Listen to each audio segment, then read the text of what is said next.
माणसाचा देह याच्यानं महाराज आपल्याला संधीचं सोनं करायचंय. याच देहानं सेवा करायची आहे, लक्षात घ्या. आणि आम्हाला ज्याची प्राप्ती करायची आहे याच देहानं करता येते, बाकी नाही, कुठंच नाही. कुठल्या जन्मामध्ये केलंही नाही, करता यायला नाही. तुमचं नाव काय हो? संजयराव. तुम्ही म्हणाल हे सगळ्याचे नाव विचारून घेऊन काय करेल म्हणा. ज्यानं लक्ष देऊन ऐकवले त्याला मी नाव विचारत असतो. हे समोरचे माणसं लक्ष देऊन ऐकवले. संजयराव, संजयच की संजयराव. माणूस किती जन्मते किती मरतो, तेवढा अवघड कशाला त्यांनी तर अवघड मानून घेऊ नका. बरोबर प्रश्न विचारायचे. आमचं म्हणणं आहे एकदाच जन्मतो एकदाच मरतो, हे चुकीचं आहे. किती वेळेस या जीवानं देह प्राप्त केलं, कधी कुत्र्याचं, कधी मांजराचं, कधी गाढवाचं, कधी घोड्याचं. आता शेवटची पाळी तुकाराम महाराज म्हणू लागले, शेवटची पाळी. मग मला सांगा, ज्याची प्राप्ती करण्यासाठी हे मिळालं ते काम करावं तर या जन्माचं सार्थक आहे. संसार तर कुत्री मांजरी करू लागले, लक्षात घ्या. इथंही संसारच आहे. मंडपात येऊन मी गिंट्या कुठं आहे, सुरलेले खेळ आहे आमच्या मागे. खरं सांगतो, हे सगळं संसार आहे. आणि इथं आम्हाला सुख नावाची वस्तू अजिबात मिळू शकत नाही. म्हणून संतांनी कलाटणी दिली इकडं. बघा ना, कुठं मंडपात तरी सुखी हात का माणसं. अजून थोडस उलट सांगतो तुम्हाला, फकीर पाटील. काही माणसं व्हायना झाले म्हणून दुःखी हात, काही झालेत म्हणून दुःखी हात. लक्षात आलं सगळ्या तुमच्या. महिला मंडळीला टेन्शन नाही. आज सध्या महिला मंडळीकडे काही टेन्शन नाही, पण पुरुष मंडळ फार दुःखी आहे. रात्री 12 वाजता मारुतीला दिवा लावला एक पोरग. त्याचं वय जवळपास 35 वर्ष होत. दिवा लावून मारुतीला भांडले. काय गरज होती तुला दिवा लावायची? किती दिवस झाले बोंब मारणार दिवा लावून, उघडलाच काय डोळा? मारुती म्हणलाय माझंच बोंब मारणं गेले आतापर्यंत, तुझं कुठं बघू. म्हणजे काही माणसाला कुठं काय मिळते हे सुद्धा कळना. अरे बाबा, तुला पाहिजे आहे ते काय? पत्नी पाहिजे आहे, पण हनुमंताकडे जाऊन मिळत नाही. पण तुम्ही त्याच्या, मी का सांगू लागलो, हसाव म्हणून नाही. तुम्हाला पाहिजे जीवन जगण्याची शिदोरी, पण इतरत्र नाही या धर्माच्या मंडपात. शिवाहार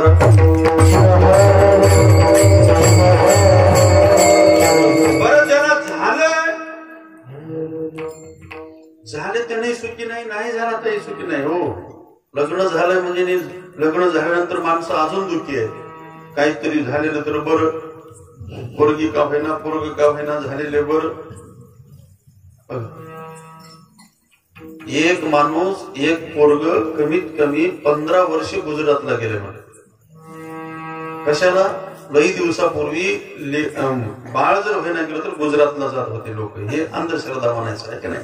तिथं गेल्यानंतर साखर देत होते. तिथं गेलं की ते आम्मा नावाची बाई नुसतं बाळाच्या पोटावर हात फिरवावं म्हणून लेकरू व्हावं.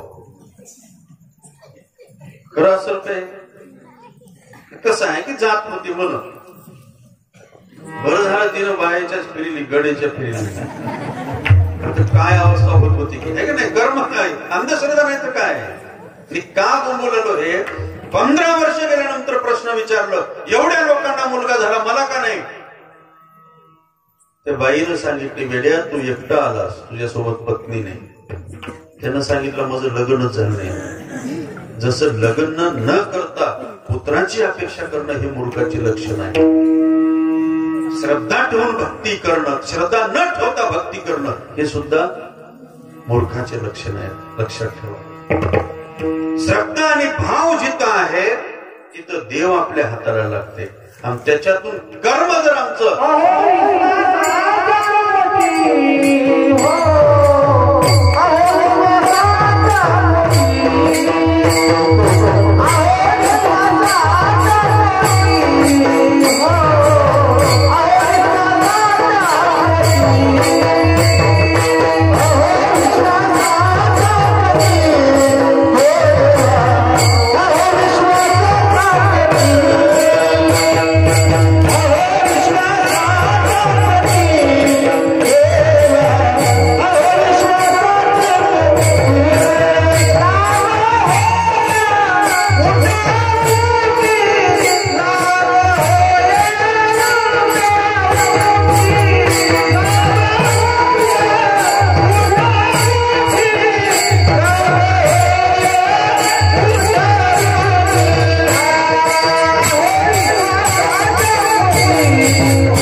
शेवटी पण श्रद्धा महत्वाची आहे. आणि श्रद्धा नाही, भाव नाही, विश्वास नाही, आम्ही चाललो परमार्थाला तर तिथेही फळ नाही. म्हणून कर्म म्हणजे 5 कर्म माणसं करतं बघा. सकाळपासून संध्याकाळपर्यंत 5 कर्म करतात. एक नित्य कर्म आहे, दुसरं नैमित्तिक कर्म आहे. नैमित्तिक कर्मामध्ये अनेक सेवा आहेत. निमित्तानं येणारे उत्सव, त्याच्यामध्ये काही कर्म घडतात, त्याच्यातून देवाला प्राप्त करता येते. लक्षात ठेवा. एवढी भक्ती महान केली रावणाने. इंद्रजितासारखा मुलगा आहे, कुंभकर्णासारखा भाऊ आहे. 6 महिन्यानंतर काय घडते ते आज सांगणारी पत्नी, त्याच्याकडे एवढी पतिव्रता मंदोदरी असताना सुद्धा देव त्याच्या हाताला लागला नाही. त्याचं कारण होतं त्याच्यात 2 दोष होते महाराज. लक्षात घ्या, देव सहज हाताला येत नाही. पत्नीनं हात जोडून सांगू लागली एके दिवशी रावणाला. काय म्हणू लागली? हे बघा, देव काम करू लागले हो तुमच्या घरी, पण तुमचे नाहीत ते. नाईलाजानं देव तुमच्या घरी आहे. तुमचे 2 गोष्टी चुकू लागले, ते सुधरा हो. बघा, कधीतरी कोणाचं कोणी ऐकावं त्याला म्हणतात जगणं. कधीतरी सुनेनं सासूचं ऐकावं, सासूनं सुनाचं ऐकावं. कधीतरी बायकोनं नवऱ्याचं ऐकावं, नवरा बायकोचं ऐकावं. नवरा बायकोचं ऐकावं म्हणलेले येईल नकर बरं वाटलं. खरंच बरेच जण ऐकीच ना, बसू का तुला काय कळालं ना. पण नवऱ्यात बायकोनं सांगितलेलं नाही ऐकलं रावणानं, म्हणून सत्यानाश झालं. हे तेवढंच खरं आहे. हात जोडून विनंती केली संध्याकाळी आपल्या नवऱ्याला, तुमच्या पाया पडते, फक्त 2 गोष्टी माझे मान्य करा. सूर्यचंद्र असेपर्यंत तुमच्या नावाला कलंक लागणार नाही. देव तुमच्या सोबत राहणार आहे. एक काम करा, एका जागी डोकं टेकवा, आणि दुसरी गोष्ट, जिथली वस्तू तिथे नेऊन ठेवा. हे 2 गोष्टी जर जमले असते तर देव सोबत राहिला असता. नाही, रावणच देव झाला असता. शिवाहार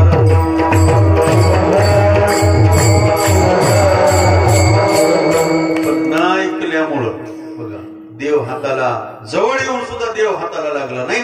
म्हणून आम्ही सुद्धा उपवास करतो, जप करतो, तप करतो, देवाला जातो, पंढरपूरला जातो, शिंगणापूरला जातो, पण देव आमच्या हाताला लागला नाही. का? क्रिया आहे पंढरपूरला जाणे, पण कर्म आमचं चुकते. शिवाहार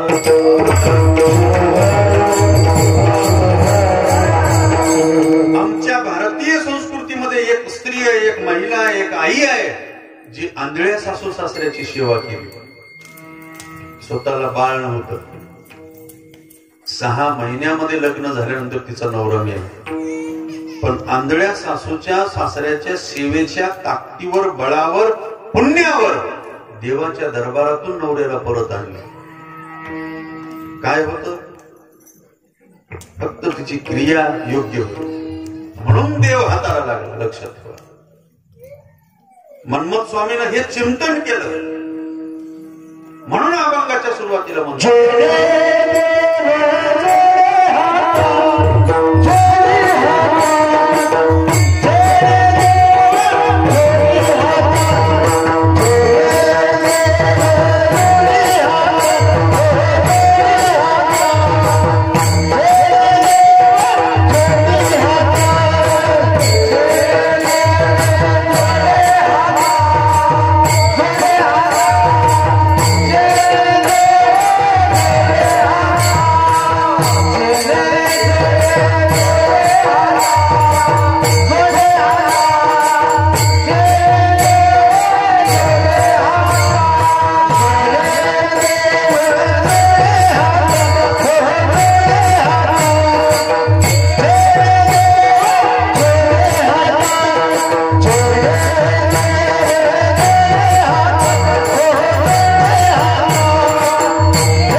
मर्मावर बोट ठेवलं मनमत माऊलीनं. जेने देव जोडे हाता आईशा स्वहिता लागारे. ज्याच्यामध्ये स्वतःच हितही होईल देवही जोडेल अशा पद्धतीचं तुमच्याकडून कर्म घडावं, अशी सेवा तुमच्याकडून घडावी. एवढ्यावर थांबलं नाही मनमत स्वामींनी. लक्षात घ्या, लक्षात घ्या.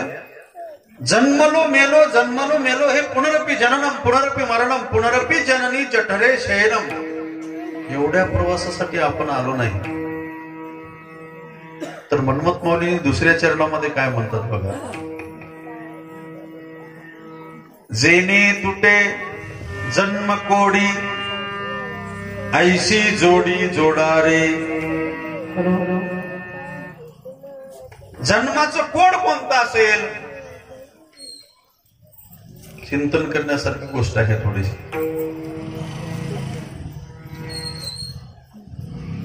नुसता आमचा प्रवास चालू आहे. किती वर्ष झालं अनादी कालापासून हे जीव भ्रमण करत आहे. पण या जन्माची कोडी सुटण्यासाठी एक व्यक्ती आवश्यक आहे. ज्या व्यक्तीकडे गेल्यानंतर आम्हाला ते वर्मही कळल मर्मही कळल आणि तिथं आमच्या जीवनाची कोडी सुटतील. ते कोणतं असेल तर ते तिसरं चरण.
साधू संग जोडे.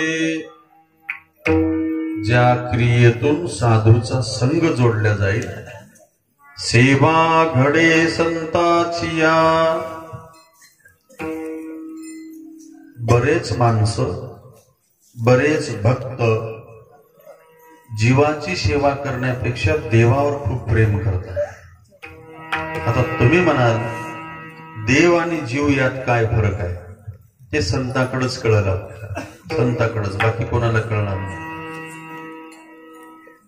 म्हणून ज्ञानेश्वर माऊलीने सुद्धा पसायदान मध्ये तेच सांगितलं आणि मनमत माऊलीने सुद्धा तेच सांगितलं.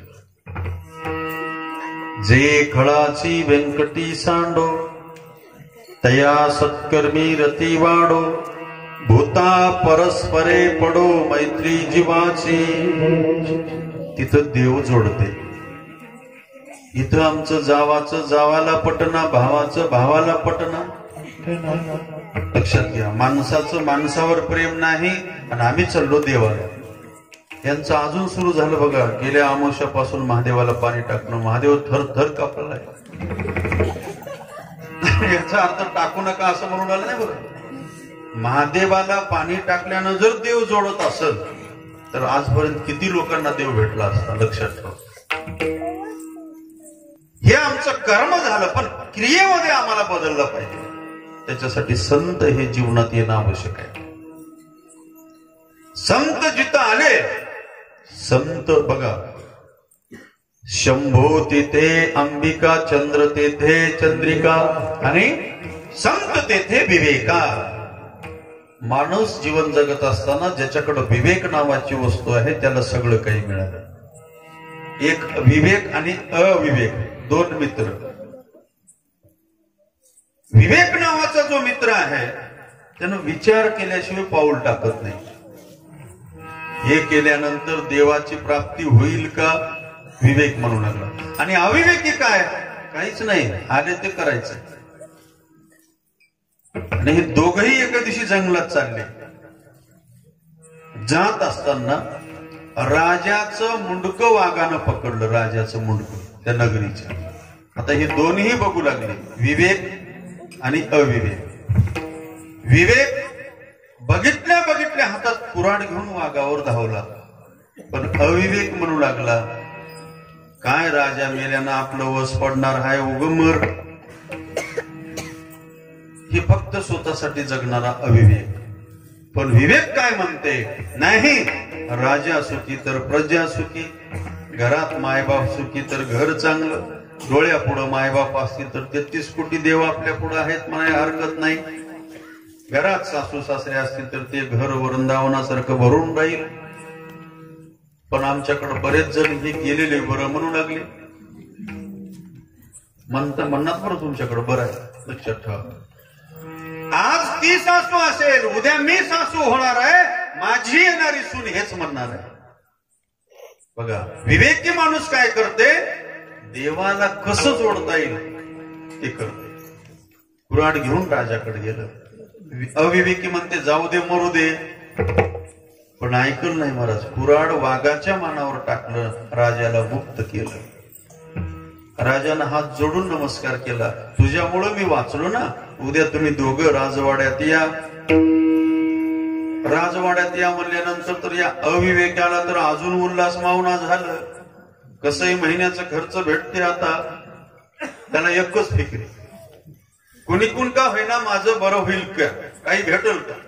पण विवेकी जो मुलगा होता ना, त्यानं राजाला सांगितलं, कशाला राजेसाहेब, हे माझं कर्तव्य होतं, माझ्या डोळ्यापुढे जर तुमचा प्राण गेला तर माझं जगून काय अर्थ. लक्षात ठेवा, काही हरकत नाही, येतो आम्ही. सकाळी दोघेही गेले राजवाड्यामध्ये.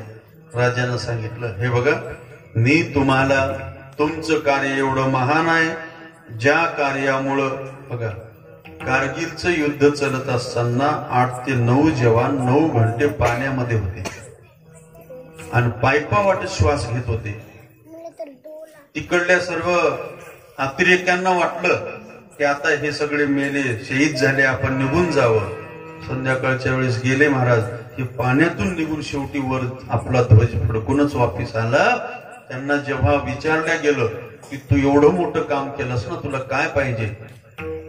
आदिलाबाद मधला एक जवान त्याच्यामध्ये आम्ही बघितलं, त्यानं एकच मागितलं, त्यानं ज्या मातृभूमीसाठी माझं जीव धोक्यात ठेवून मातृभूमीला तिथं विजय मिळवलं, मला फक्त मातृभूमीची सेवा करण्यासाठी 5 एकर जमीन मागितली, त्याला शासनानं दिलं. मागणाऱ्याने मागितलं, देणाऱ्यानेही दिलं, ज्याच्यातून देवाची सेवा त्याला घडली. मातृभूमीची सेवा म्हणजे देवाची सेवा आहे. आई बापाची सेवा म्हणजे देवाची सेवा आहे. गावाची समाजाची सेवा म्हणजे देवाची सेवा आहे. स्वतः मनमत माऊली म्हणतात, हे जे दिशे दृष्टी पुढे ते अवघे शिवरूप गाडे. म्हणून विवेकी जो होता मुलगा उभा टाकला राजाच्या पुढं, आणि अविवेकी काहीच केला नाही, सोबत होता त्याच्या. राजा म्हणला, बाबा तुम्हाला मला द्यायचं आहे, मागा तुम्ही. ते अविवेकी म्हणला, काय देणार राजे साहेब, तू मागाल ते देतो. काहीच केलं नाही पट्ट्या, पण 10 लाख मागितलं जाऊन. आता राजाचा शब्द होतं, देऊन टाकलं 10 लाख. पण विवेकी विचार केला, आज राजाकडून मी 10 लाख घेतलो तर 10 दिवसात खर्च होऊन जातील. आणि ते अविवेकी 10 लाख घेतलं, पण खर्च करायची सुद्धा अक्कल नव्हती त्याला. 10 दिवसात घालून टाकलं. अविवेकी आहे ना, देवही जोडलं नाही, माणूसही जोडला नाही, आणि स्वतःचाही उद्धार झाला नाही. विवेकी माणसानं एकच म्हणलं, राजाला एकच म्हणलं, काय म्हणलं, राजेसाहेब देणार ना तुम्ही? हो जरूर देणार. एक द्या, उद्या येणाऱ्या दिवाळीला माझ्या घरी तुम्ही या.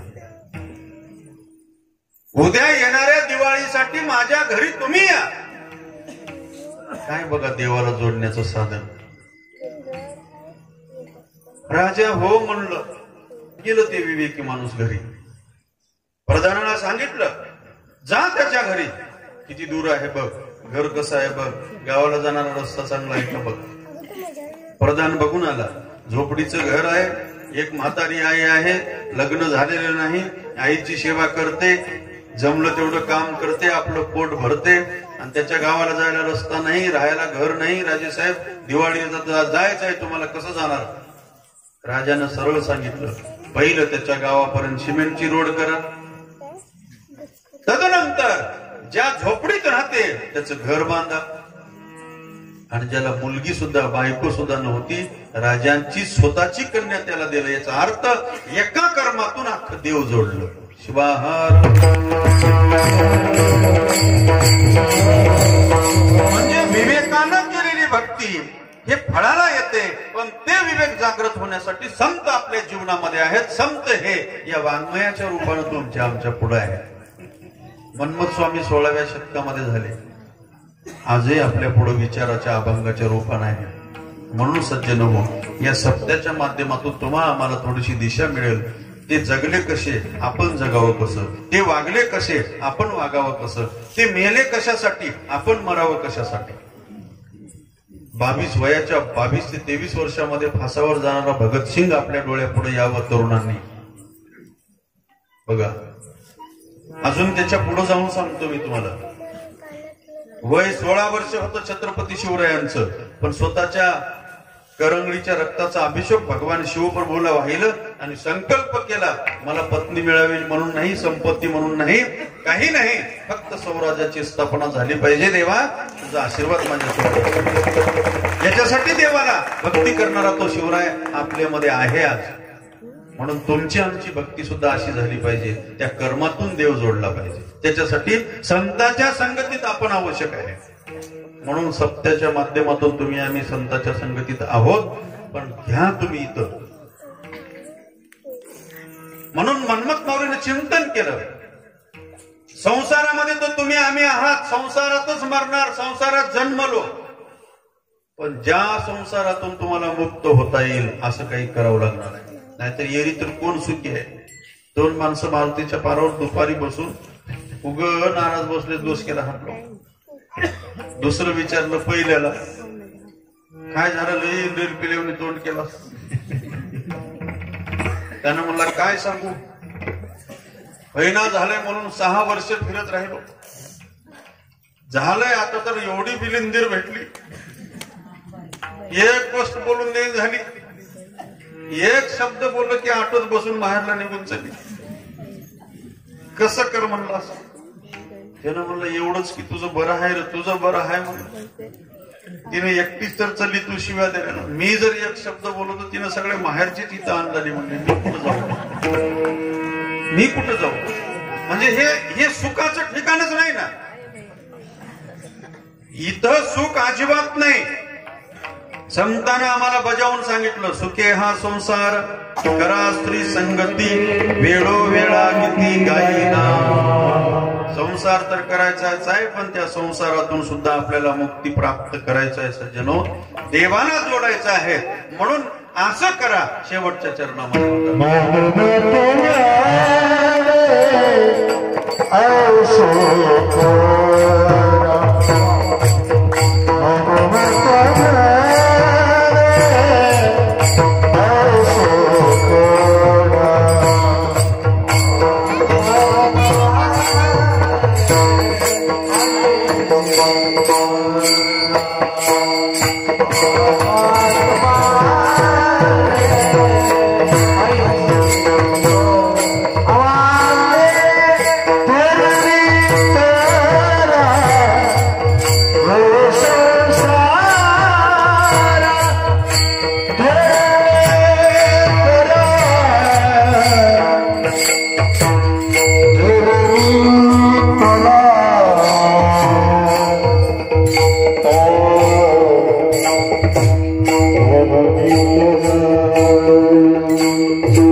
आपण घेतलो 11:05 झाले.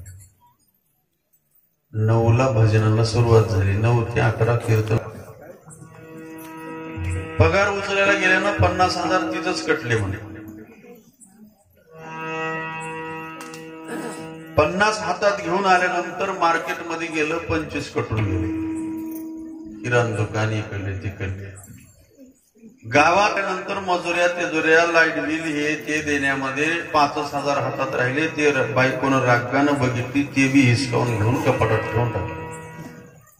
हे न रिकामच, 1 रुपया हातात नाही. आता हे पगारीचं घरानं गावल्यानंतर तुम्ही उगं नवरा बायकोचं घरानं होय म्हणसाल, पण ते नाही. हे 1 लाख म्हणजे काहीच नाही. फक्त 100 वर्ष आयुष्य घेऊन आम्ही आलो, 50 वर्ष झोपेत गेले, कटले तिथंच. राहिले 50, त्याच्यामध्ये 25 वर्ष तर आमचे बालपण, खेळणं, शिक्षण याच्यात निघून गेलं. आता राहिले किती? 25. 25 मध्ये काय करणार आहोत? काय करणार आहोत? शेवटच्या टोकापर्यंत माणसाला देव हाताला लागत नाही. देव हाताला लागल करणं शक्य नाही. का तर हे 25 वर्षाचं संसारच आम्हाला सरू देत नाही. बरं, संसार सोडा असं कोणा संतांना म्हणलं नाही. मनमत स्वामी शेवटच्या चरणात म्हणतात, मनमत म्हणे ऐसे करा. कैसे करा? योग्य तेच करा. ज्या कर्मातून तरुणी तरा संसारा, करुणी तरा संसारा. असं करा, जरूर तुमच्या संसारामध्ये राहा. देवाचं नाव घ्या, संतांची सेवा करा, संतांचं ऐका. ज्या विचारातून तुमच्या जीवनाचं कल्याण होईल. सज्जन हो, म्हणून जास्तीच वेळ न बोलता 11:15 वाजू लागलेले आहेत.